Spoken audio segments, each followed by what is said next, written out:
हरि ओम सहनावतु सहनौ भुनक्तु सह वीर्यं करावहै तेजस्विनावधीतमस्तु मा विद्विषावहै। शान्तिः। शङ्करं शङ्कराचार्यं केशवं बादरायणं सूत्रभाष्य कृतौ वन्दे भगवन्तौ पुनः पुनः। ईश्वरो गुरुरात्मेति मूर्तिभेदविभागिने व्योमवद्व्याप्तदेहाय दक्षिणामूर्तये नमः। ओम शांति शांति शांति। तो हम लोगों का विचार चल रहा था कि दुर्योधन ने अपनी सेनाओं का वर्णन तो करके आया था कि दोनों सेनाओं में योद्धा बड़े अच्छे अच्छे, अर्थात दोनों जीवन की वृत्तियां, दैवी वृत्तियां और आसुरी वृत्तियां, ये भी कह सकते हैं, या दूसरे शब्दों में कहें, एक ईश्वरीय भाव और दूसरा संसार भाव।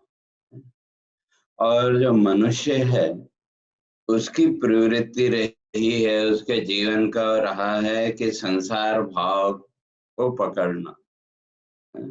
और जो तपस्वी साधक जितने भी हुए, उनके जीवन की वृत्ति रही संसार भाव पर विजय प्राप्त करना।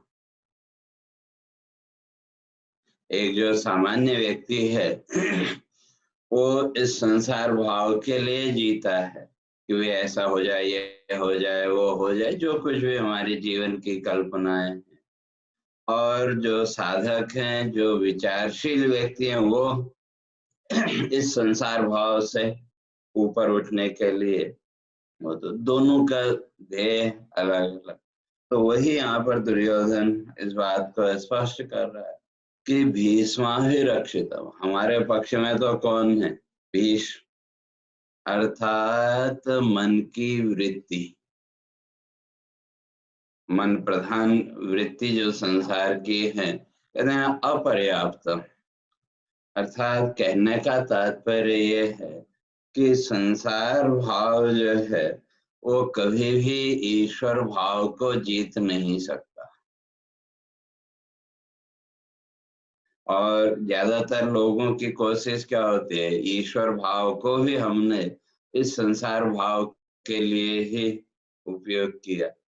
जैसे मैंने पहले भी कहा था, भगवान की पूजा अर्चना भी जो हमने की, उसके पीछे भी हमारा उद्देश्य क्या है? इस संसार भाव को अपने नियंत्रण में रखना। लेकिन आज तक कोई भी इस संसार को अपने नियंत्रण में नहीं कर पाया, तो इसलिए वो कहता है अपर्याप्त। इस संसार भाव को जीतना के लिए ये केवल थोड़ी सी दैवी वृत्तियां या थोड़ी सी ईश्वरीय वृत्तियां पर्याप्त नहीं, और जो संसार भाव है वो कभी भी उस ईश्वर भाव पर विजय प्राप्त नहीं कर सकता। और उसका प्रत्यक्ष देखें, आज आज जो पूरे विश्व की जो स्थिति है कोरोना के कारण, तो सबका संसार भाव एक जगह सिमट के रह गया कि नहीं? भाई ये करना, वो करना, जो भी जीवन की वृत्ति थी। और मृत्यु का जो भय है, उस मृत्यु के भय ने क्या किया? हमारे संसार की सारी वृत्तियों को एक जगह रोक दिया कि नहीं? तो आज अगर देखें, सामान्य मेरे पास एक कहीं से एक मैसेज आया था 2-3 दिन पहले, बड़ा अच्छा लिखा था कि भाई अभी तक हम लोग जीने के लिए भाई ये भी करना है, वो भी करना है, वो भी करना है, पूरा हम करते रहे। लेकिन आज स्थिति उसी जीवन को बचाने के लिए हमने सारी प्रवृत्तियों को एक तरफ रख दिया कि नहीं। तो कहने का तात्पर्य यही है कि वही जो ईश्वरीय भाव है, जो दैवी भाव है, उस दैवी भाव पर, ईश्वरीय भाव पर संसार की जो वृत्तियां वो कभी उस पर विजय प्राप्त नहीं कर सकती। तो वो कहने का तात्पर्य यहाँ यही है। इसलिए जो पांडव पक्ष है, वो कहता है पर्याप्तम तो इदम एतेषां बलम भीमाभिरक्षितम। तो उनके यहाँ जो भीम है, उस भीम के द्वारा रक्षित जो उनकी सेना है, वो हमारी सेना को जीत सकती है और हम उन पर विजय प्राप्त नहीं कर सकते। तो इस श्लोक का ये भी अर्थ है और इसका उल्टा अर्थ भी है। दोनों तरफ अर्थ शास्त्रकारों ने यहाँ किया। और वो दुर्योधन इस बात को जानता है, लेकिन फिर भी अपने सेना नायकों का हौसला बढ़ाने के लिए वो बात कहता है उल्टी। जैसे कई बार हमारे मन में भी कोई संशय हो या कोई निश्चय हो, लेकिन फिर भी संसार की वृत्तियों को बनाए रखने के लिए हमारे मन में जो है हम उसका उल्टा ही बोलते हैं कि नहीं। तो वही स्थिति यहाँ दुर्योधन की है और उसको भीष्म समझ गए। तो इसलिए जो भीष्म है उन्होंने क्या किया, जब वो कहता है कि भीष्म में अभिरक्षण, तो आप भीष्म की रक्षा करें, अर्थात इन मन की वृत्तियों की रक्षा करना, यही मनुष्य के जीवन का मुख्य उद्देश्य है। संसार में ही नहीं, हम अध्यात्म की ओर जब आगे बढ़ते हैं तो वहां भी हमारा मुख्य उद्देश्य क्या है, और हमारी जो मन की वृत्तियां हैं, वो जो दैवीय भाव है, उस दैवीय भाव की रक्षा करना। तो इसलिए यहाँ तात्पर्य ये है कि साधक को हर परिस्थिति में अपनी उन दैवी वृत्तियों की रक्षा करनी चाहिए। और जो संसार की वृत्तियां हैं वो तो पहले स्पष्ट करके आए, उनको तो एक न एक दिन नष्ट होना ही है। और जब भीष्म को लगा कि नहीं, ये दुर्योधन तो अंदर ही अंदर डर रहा है, घबरा रहा है, तो उन्होंने क्या किया, तस्य संजनयन हर्षम। तो उसके मन में प्रसन्नता, उसके डर को दूर करने के लिए गुरु वृद्ध पितामह सिंहनादम विनद्योच्चे। तो जो पितामह थे उन्होंने बड़े जोर से क्या क्या, शंखम दधमो, अपना जो शंख था उस शंख को बजाया। और जो शंख है उसकी विशेषता अगर यौगिक अर्थ करें तो वो ज्ञान का प्रतीक है। सम्यक ख्यायते ज्ञायते येन तत्शंख, जिसके द्वारा अच्छी प्रकार से किसी भी वस्तु का ज्ञान हमको हो, तो वो उसका जो प्रतीक है वो है शंख। और आगे सबके शंखों का वर्णन करेंगे, वे किसका शंख कौन सा है, अर्थात किसके पास जो ज्ञान है, वो ज्ञान वृत्ति कहाँ से वो आई, वो आगे स्पष्ट करेंगे। और भौतिक अर्थों में जो शंख है, तो उसकी विशेषता ये है कि हमारे ऋषि मुनि, हमारे शास्त्रकार इस बात को स्पष्ट करते हैं कि वे जब आप शंख बजाते हैं, उस शंख की ध्वनि जहां तक जाएगी, वहां तक जो आपके लिए नुकसानदायक बैक्टीरिया हैं, जो भी हार्मफुल बैक्टीरिया हैं, वो उस ध्वनि से नष्ट हो जाते हैं। लेकिन हुआ क्या कि धीरे धीरे हम लोग अपनी संस्कृति, अपने विज्ञान को भूल करके ये वेस्टर्न के जो उसमें पढ़े, तो शंख बजाना या सुबह आरती पूजा में घंटी आदि बजाना, वो हम पीछे छोड़ते गए कि वे तो शोर होता है, ये होता है। लेकिन जो शंख की विशेषता हुई कि जहां तक उसकी ध्वनि जाएगी, या उसी तरह से जो घंटी हम बजाते हैं उसका भी उद्देश्य क्या है, वो घंटी की भी ध्वनि जहां तक वो आवाज जाएगी हमारे ऋषि कहते हैं कि वहां तक हमारे लिए जो हार्मफुल बैक्टीरिया हैं वो ध्वनि उसका नाश कर देगी। और दूसरा, जो रोज शंख बजाने वाला है उसकी गले की जो नसें हैं वो मजबूत हो जाएंगी, दृढ़ हो जाएंगी, गला साफ होगा, स्वस्थ होगा। तो भौतिक दृष्टि में उसका और अध्यात्म में जो शंख है वो ज्ञान का प्रतीक है।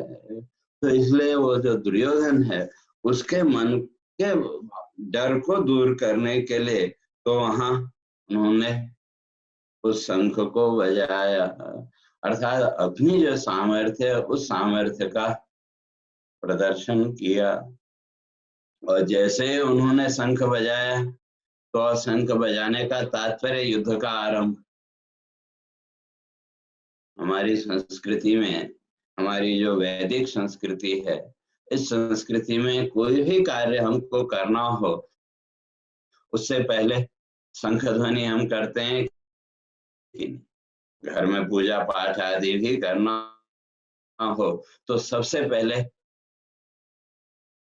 हम वो शंख बजा करके वो करते हैं। तो उसके पीछे ये दोनों ही कारण हैं।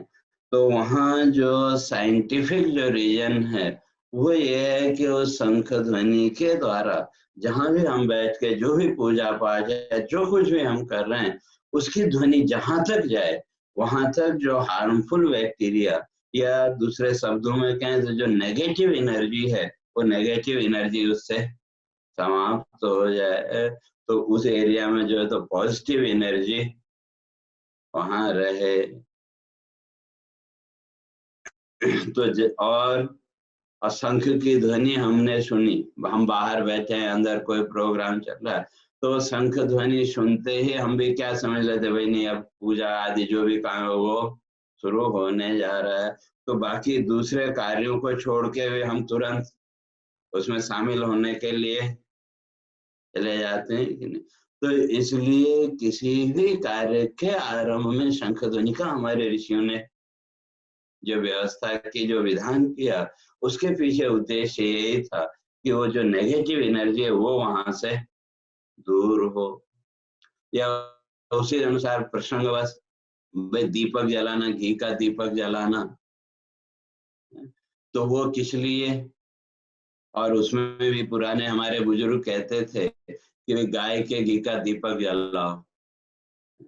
तो जो गाय का जो घी है वो जब रुई के साथ उसका और अग्नि के साथ जब जुड़ा तो उसके द्वारा जो गैस हुई, वो गैस हमारे ऋषि कहते हैं ये जो ओजोन की लेयर है उस ओजोन की लेयर को फटने नहीं देती, ओजोन की लेयर को वो बनाए रखेगी।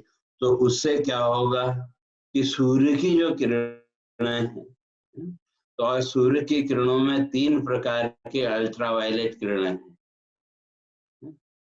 तो उनमें से 2 तो यहाँ पृथ्वी में आप पहुंचती हैं, लेकिन जो तीसरी सबसे ज्यादा खतरनाक है उसको वो जो ओजोन की लेयर है वो उसको रोक देती है। क्यों, वो तीसरी अगर किरण यहाँ पृथ्वी तक आ जाए तो आदमी झुलस जाएगा। तो इसलिए हमारे ऋषियों ने वो सारी व्यवस्था वो बनाई थी।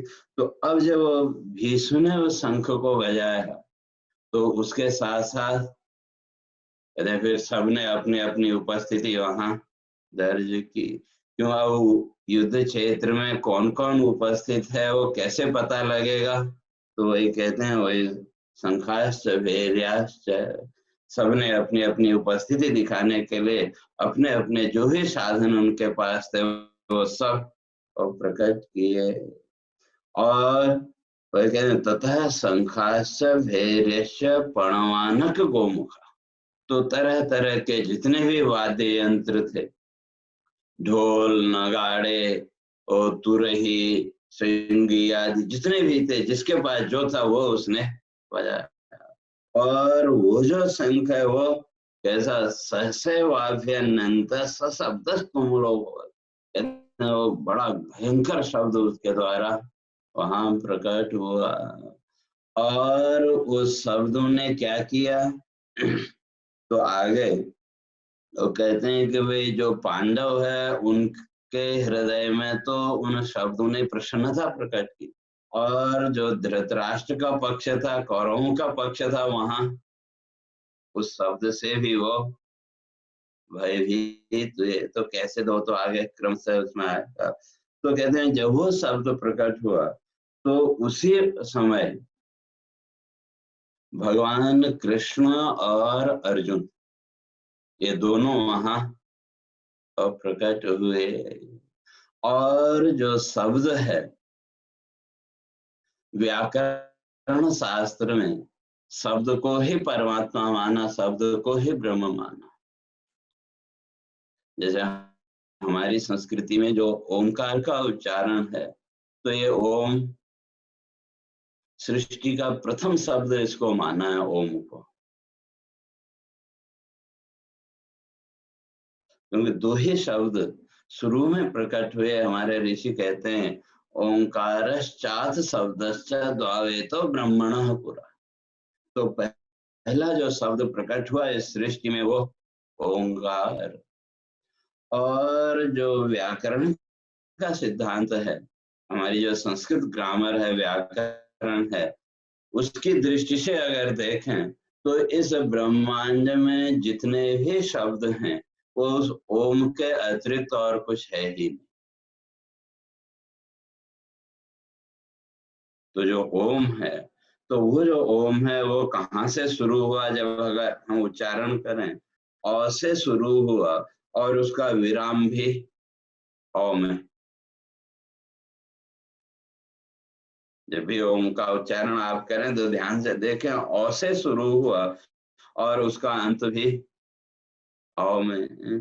तो उस ओंकार की ध्वनि के अतिरिक्त इस ब्रह्मांड में और कुछ है ही नहीं। तो इसलिए हमारे ऋषियों ने इस बात को स्पष्ट किया कि वो जो ओंकार की ध्वनि है, जब भी आपके मन में कोई विक्षेप पैदा हो, जब भी आपका मन डिस्टर्ब हो, तो हमारे ऋषि कहते हैं उसमें लंबे ओंकार का उच्चारण करो। दीर्घ प्रणवम उच्चार्य मनोराज्यम विजीयते। कहते हैं प्रणव का लंबा उच्चारण करने से तो वो जो मनोराज्य है, उस मनोराज्य पर विजय प्राप्त कर सकते हैं। और शंख की जो ध्वनि है, ठीक है, वो शंख बजाने का, उसकी ध्वनि को प्रकट करने का सब जगह का तरीका अलग अलग है। लेकिन उस ध्वनि में भी आप अगर ध्यान से देखें तो ओम की ध्वनि के अतिरिक्त और कुछ नहीं। तो वो जो ओंकार की ध्वनि है, वो ओंकार की ध्वनि हमारे जीवन में उस ईश्वरीय भाव को प्रकट करने वाली। लेकिन उस ईश्वरीय भाव का जो बोध है वो होगा कब? तो वो अगले श्लोक में वो कहते हैं ततः श्वेते हये युक्ते महति चंदने स्थितो। सफेद घोड़ों से युक्त, ततः माने उसके बाद, श्वेते हये युक्त, सफेद घोड़ों से युक्त, महति चंदने, बड़े विशाल रथ में। कौन देखे? माधव पांडवश्चैव, माधव और पांडव अर्थात अर्जुन। और माधव का अर्थ मायायाधव, मायापति अर्थात श्री कृष्ण। तो ये प्रकट हुए और इन्होंने भी क्या किया? दिव्यो शंखो प्रदध्मतु, अपने अपने शंख को बजाया। तो अब जो रथ है यहाँ पर, तो ये जो शरीर है, शास्त्रकारों ने इसी को रथ का, आत्मानम रथिनम विद्धि शरीरम रथमेव तु। कहते हैं कि भाई इस जीवन के संघर्ष में, इस जीवन के युद्ध में जो रथ है वो कौन है? हमारा शरीर। रथ का अर्थ आज की भाषा में अगर कहें तो कार कह लें या जो भी हमारे साधन हैं। और ये जो शरीर है, ये शरीर ही हमारा साधन। जैसे शुरू में चर्चा करके आए थे कि धर्म क्षेत्र कुरुक्षेत्र, अपने जीवन को धर्म क्षेत्र बनाना है या कुरुक्षेत्र बनाना है, उसके लिए हमारे पास पहला साधन क्या है? ये शरीर ही। हमको अपने इस रथ को उस धर्म मार्ग की ओर ले जाना है या केवल कर्म के बंधन में बांधना है, तो उसके लिए हम स्वतंत्र हैं, लेकिन साधन तो हमारा ये शरीर है। इसलिए ऋषियों ने भी स्पष्ट किया कि शरीर माध्यम खलु धर्म साधन। हमारे पास साधन के रूप में सबसे पहला जो साधन है वो ये शरीर ही है। और ये शरीर धर्म का साधन या ईश्वर प्राप्ति का साधन कब बन सकता है? कहते हैं श्वेते हये युक्ते, जब तक हमारे जो घोड़े हैं वो कैसे न हो, शुद्ध न हो। इसलिए भगवान का जो रथ है, उस रथ के जो घोड़े हैं, चित्र आदि में आप देखो तो वो सफेद रंग के, और जो सफेद रंग है वो है सत्वगुण का प्रतीक। और सत्वगुण की विशेषता यह है, कहते हैं जिस समय जीवन में सत्वगुण बढ़ेगा तो वो जो सत्वगुण है वो हमको क्या करेगा, क्या देगा? हमारे जीवन में पुण्य की वृत्तियों को जागृत करे। इसलिए हमारे ऋषियों ने पंचदशी में स्पष्ट किया कि सात्विक पुण्य निष्पत्ति पापोत्पत्तिश्च राजसे। तो जब हमारे जीवन में सत्वगुण बढ़ेगा तो वो सत्वगुण हमको जीवन में पुण्य निष्पत्ति, हमको पुण्य की ओर अग्रसर करेगा। अर्थात हमारे चित्त में, हमारे मन में वो पुण्य के भाव जागृत होंगे। तो इसलिए यहाँ जो रथ है, कहते हैं वो ये रथ शरीर ही है। और जो घोड़े हैं, इंद्रियाणि हयान्याहु, उपनिषद कहता है कि हमारी जो इंद्रियां हैं, ये इंद्रियां ही क्या है? इस शरीर रूपी रथ के घोड़े हैं। क्यों? इन इंद्रियों की शक्ति के बिना तो शरीर संचालन संभव नहीं है। अगर इंद्रियां काम करना बंद कर दें तो शरीर कुछ काम कर सकता है क्या? हाथ पैर आदि जो भी इंद्रियां हैं, जैसे जैसे इंद्रियां कमजोर होती गई तो हम एकदम निष्क्रिय असहाय हो जाते हैं कि नहीं? लेकिन जो ये हमारी जो इंद्रियां हैं, इन इंद्रियों के पास भी वही सत्वगुण की सामर्थ्य होनी चाहिए। तो जब हमारे जीवन में, कहने का तात्पर्य यही कि जब हमारी इंद्रिय वृत्ति सात्विक होगी तो वो हमारी सात्विक इंद्रिय वृत्ति, हमारी जो मन की सात्विक वृत्ति है, वो क्या करेगी? हमारे जीवन में ईश्वर भाव और स्वयं के अस्तित्व भाव को प्रकट करे। इसलिए वो जीव और ईश्वर, यहाँ माधव पांडवश्चैव जो कहा, अर्थात वो ईश्वर भी इसी शरीर में और जो जीव भाव है वो ही इसी शरीर के रहते ही प्रकट होगा। लेकिन ये दोनों भाव जब तक हमारी इंद्रियां या हमारे मन की वृत्ति सात्विक नहीं होगी तो तब तक वो संभव नहीं है। और अपने मन की वृत्ति को सात्विक करने के साधन, ये जो भी हम स्वाध्याय, जप, पूजा पाठ आदि जो भी पुण्य वृत्तियां हम करते हैं, ये सारे कार्य हमारे मन को, हमारे चित्त को रजोगुण और तमोगुण के भाव से ऊपर उठा करके जीवन में उस सात्विक भाव को बढ़ाने के साधन हैं। तो जब हमारा जीवन इन सत्व गुणों से युक्त होगा तो उसके द्वारा हमारी जो इंद्रियां है वो कैसी हो जाएंगी? श्वेत है, ये धीरे धीरे हमारी जो इंद्रिय वृत्ति है वो सात्विक होगी, तो अब इन सात्विक इंद्रिय वृत्तियों से युक्त ये जो शरीर अर्थात सफेद घोड़ों से युक्त ये जो रथ है, इस रथ में माधव पांडवश्चैव, माधव मायाया धव, जो माया है उस मायापति, अर्थात इस माया शक्ति को नियंत्रण में रखने की जिसके अंदर सामर्थ्य है। और माया है क्या? तो उसका संक्षेप में यूं समझो कि वे दिखाई दे, प्रतीति भी हो, लेकिन पकड़ने जाएं तो कुछ भी हाथ पकड़ में ना आए। जैसे संसार बचपन से लेकर के आज तक संसार है, ये हम मानते आए कि नहीं?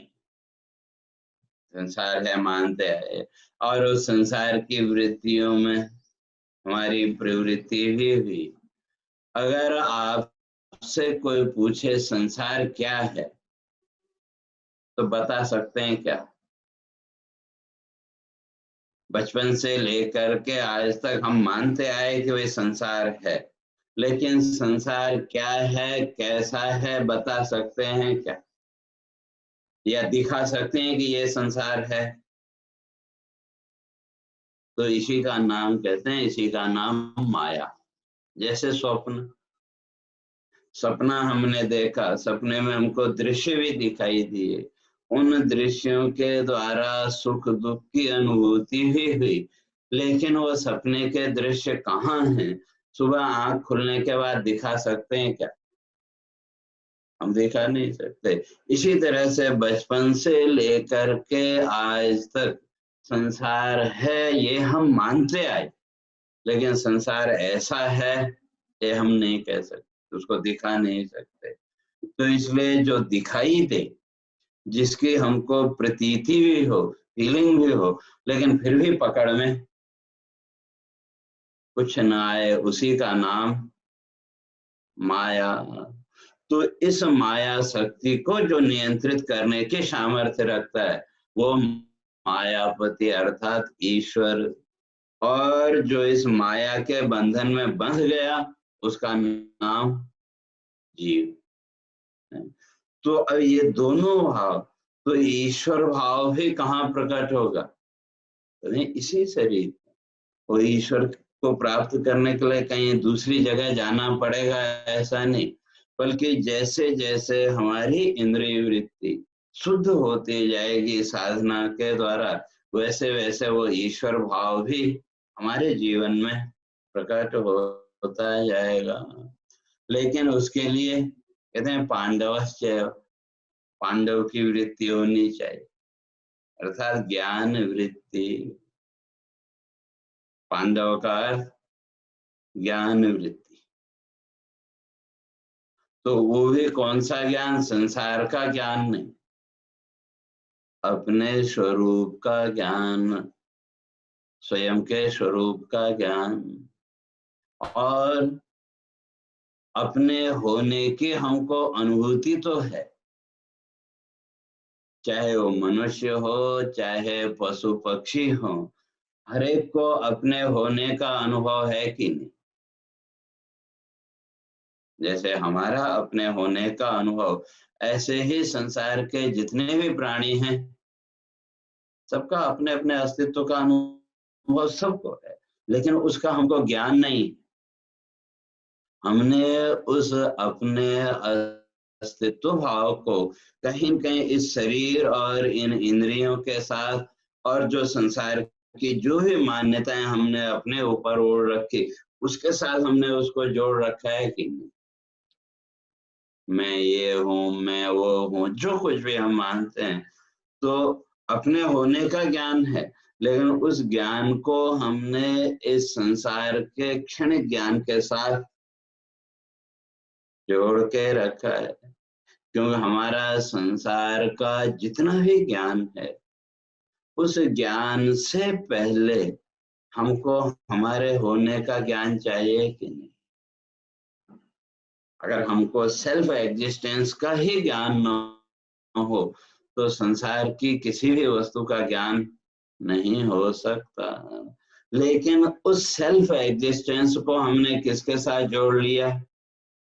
सबसे पहले इस शरीर के साथ जोड़ा, और जब उसको इस शरीर के साथ जोड़ा तो फिर इस शरीर को लेकर के जो भी हमारी मान्यताएं हैं कि मैं ये हूँ, मैं वो हूँ, फिर उसके साथ हम उसको जोड़ते गए।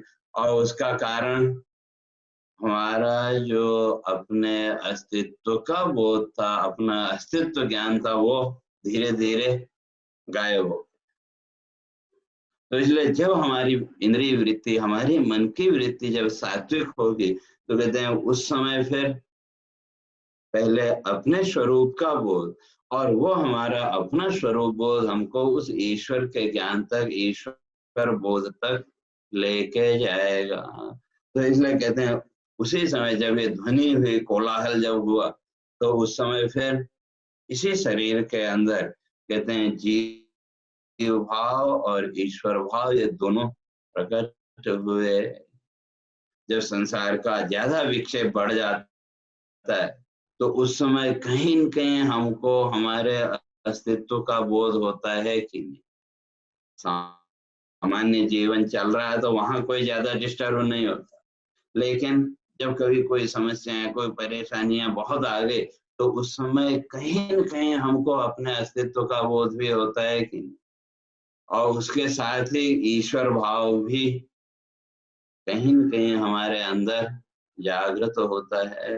अब उस ईश्वरीय भाव को बनाए रखने के लिए हमारी जो इंद्रिय वृत्तियां वो सात्विक होनी चाहिए। और वो सात्विकता क्या करेगी? दिव्यो शंखो प्रदद्मतु। उन्होंने जो है तो दिव्य जो शंख था उसको बजाया, अर्थात वो हमारी जो सात्विक वृत्तियां हैं, मन और इंद्रियों की सात्विक वृत्तियां हमारे अंदर उस दैवीय ज्ञान को, उस दिव्य ज्ञान को, उस ईश्वर और आत्मा के ज्ञान को प्रकट करने में वो समर्थ हैं। और वो ज्ञान कैसे हमको जीवन में मिलेगा, तो वो आगे अगले श्लोक से उसको स्पष्ट करते हैं कि पांचजन्यम ऋषिकेशो देवदत्तम धनंजय।